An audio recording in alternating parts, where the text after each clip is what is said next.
ગુજરાતી પ્રેરણાદાયક વાર્તા સંત અને પાણીનો ઘડો। એક વખતની વાત છે, ગુજરાતના એક નાના ગામમાં એક પવિત્ર સંત રહેતા હતા, સંત શ્રી દેવદાસજી।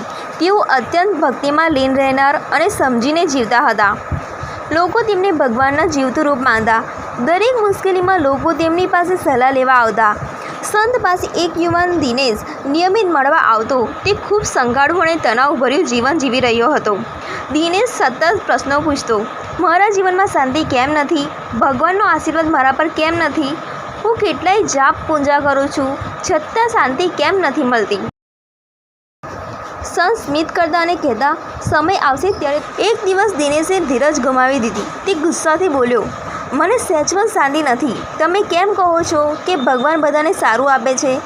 સંતે તેને શાંત વાતાવરણમાં બેસાડીને કહ્યું, ચાલ, આજે તને જવાબ મળશે। સંત દિનેશને એક નિર્વાણ આશ્રમની પાછળના તળાવ પાસે લઈ ગયા। ત્યાં એક ઘડો ભરેલો પાણી હતું। સંતે કહ્યું, આ ઘડો ભગવાનનું કામ છે। હવે તું આ પાણીમાં એક મોટો પથ્થર ફેંક। દિનેશે પથ્થર પાણીમાં ફેંકી દીધો। તરત જ પાણી ઊંડું થઈ ગયું। તરંગ માટો ઉઠી ગયો અને પાણી દૂધળું થઈ ગયું। સંતે પૂછ્યું, હવે તું શું જોઈ શકે છે પાણીમાં? દિનેશે કહ્યું, કશું નથી દેખાતું। બધું ફૂલો અને ગંદુ થઈ ગયું છે।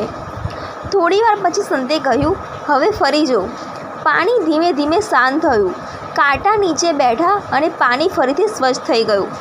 સંતે પૂછ્યું, હવે શું દેખાય છે? દિનેશે આશ્ચર્યથી કહ્યું, હવે પાણી સ્વચ્છ છે। હું મારું પ્રતિબિંબ જોઈ શકું છું। સંતે શાંત અવાજે કહ્યું, દિનેશ, તારા જીવનમાં ભગવાન છે, પણ તું પોતાના મનમાં એવા પથ્થરો ફેંકતો રહે છે, ગુસ્સો, શંકા, અસહમતિ, તણાવ, જેના કારણે તારું મન અશાંત રહે છે। ભગવાન તો હંમેશા હાજર છે, પણ તું પોતાને જોવાનો સમય જ નથી આપતો। જ્યારે તું આંતરિક શાંતિ લાવીશ, ભગવાન તારા અંતરમાં પરિચિત થશે। દિનેશ દીવ્યભૂત થઈ ગયો। તે દિવસથી તેને પોતાની અંદર શાંતિ લાવવાનો પ્રયાસ કર્યો। વાર્તામાંથી શીખ, ભગવાનને શોધવા મંદિરોમાં નહીં, પણ પોતાના મનમાં જાઓ। આત્મજાગૃતિ અને શાંતિ પોતાને જોવામાં છે। ગુસ્સો, શંકા, ઈર્ષ્યા અને તણાવ જીવનના ઘડામાં પથ્થર છે, તેમને દૂર કરો।